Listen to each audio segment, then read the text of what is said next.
नमस्कार साथियों, अभी हम खड़े हैं बूढ़ा तालाब धरना स्थल पर। यहाँ पर आज आंगनबाड़ी सहायिका कार्यकर्ता मंच और संयुक्त मंच के जो है बैनर तले एक काफ़ी बड़ा आंदोलन चल रहा है, जो कि लगभग 16 दिनों से लगातार ये लोग धरना प्रदर्शन कर रहे हैं और सरकार से मांग कर रहे हैं।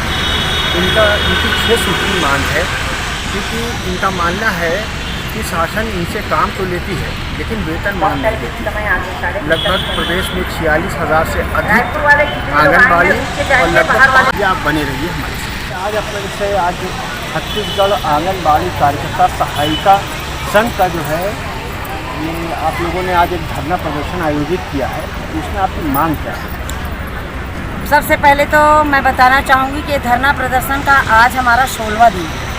हम अनिश्चितकालीन पर हैं।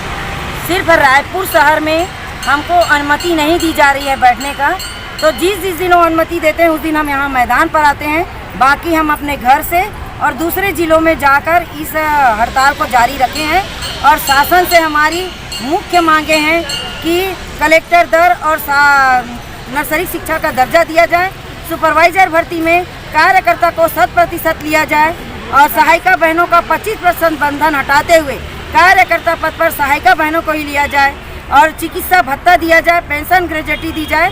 मिनी आंगनबाड़ी है तो मिनी आंगनबाड़ी को आंगनबाड़ी में सम्मिलन करें। और अभी जो मुख्य हमारी चल रही है, बहुत टेंशन में रहते हैं सब कार्यकर्ता कि उन लोग का कहना है कि आप अपने मोबाइल या अपने पति भाई बच्चे के मोबाइल में पोषण टेकर आए हैं, जो काम को करो। तो सरकार से हमारी बार बार अनुरोध है कि पहले वो मोबाइल दे और मोबाइल देने के बाद हमको मोबाइल में काम ले तो ज़्यादा अच्छा रहेगा। और हम ये अपनी 6 सूत्री मांगे लेकर 16वां दिन मैदान पर उतरे हैं और शासन प्रशासन से हमारी अगर बात नहीं होती है तो ये हमारी अनिश्चितकालीन हड़ताल जारी रहेगी।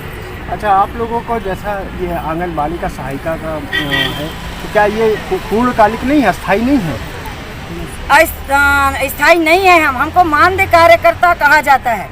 काम के समय हमको शासकीय नियम बताते हैं, जब हम पैसे की मांग करने जाते हैं तब बोलते हैं कि आप मानदेय कार्यकर्ता हो, आपका कैसे तनख्वाह होगा।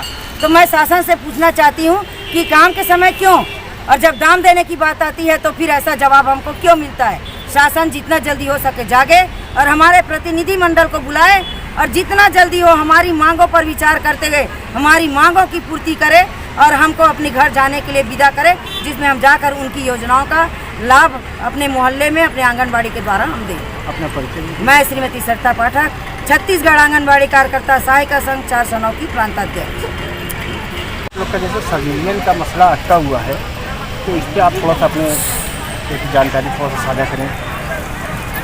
नहीं बात तो हम लोग मानदेय कार्यकर्ता हैं, तो संविलियन वाली बात ही नहीं है, क्योंकि हमें कभी तनख्वाह मिलता तो हम लोग को संविलियन वाली जो बात है वो कर पाते, क्योंकि ऐसा कुछ है ही नहीं है। क्योंकि शासन का सारा नियम हमारे पर लागू होती है। 62 साल में हमारी रिटायरमेंट होती है, प्रसूति अवकाश दिया जाता है। जहाँ काम करने की पारी आती है वहाँ पे पूरी शासन के हर नियम लागू है। और जहाँ पे हम अपनी मानदेय को तनख्वाह में लाने की बात करते हैं तो वहाँ पे हमें शासन प्रशासन ये कहती है आप लोग का कभी तनख्वाह हो ही नहीं सकता, आप कभी शासकीय हो ही नहीं सकते, आप सिर्फ आपको मानदेय मिलता है। आप जो सम्मानजनक है, आप लोग जो अपने क्षेत्र में काम करते हैं उस एवज में आपको सम्मानजनक आपको मानदेय दिया जाता है। तो हम शासन प्रशासन को ये कहेंगे, अगर हमें सम्मानजनक मानदेय दिया जाता है तो हमें फिर उम्र बंधन क्यों किया गया, हमें 62 साल तक क्यों? कहने का मतलब यह सरकार आप लोगों को मजदूर बना के रख दी है। बिल्कुल बिल्कुल, हमको पूरा बंधुआ मजदूर, जो एक कम दर में एक बंधुआ मजदूर, वो कहते हैं ना अंग्रेज ज़माने में जैसे हमारी अपनी शासन चलाती थी, हमारे सारे लोगों को अपने कब्जे में रखे थे और उनसे पूरी मेहनत करवाती थी। सेम वैसे ही शासन प्रशासन हमें वैसे ही बंधुआ मजदूर बना के रखा है आंगनबाड़ी कार्यकर्ता सहायिका बहनों को।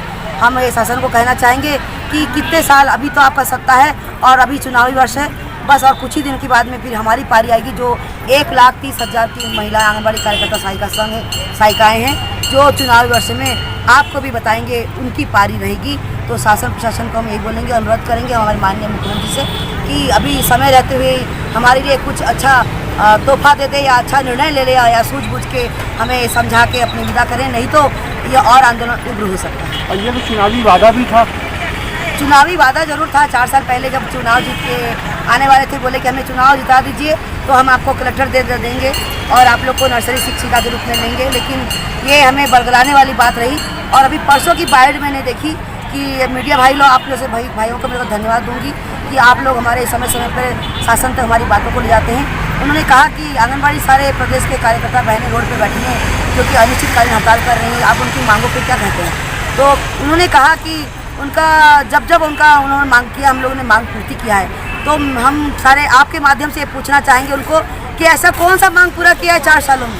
ऐसा कोई सा भी मांग पूरा नहीं किया है।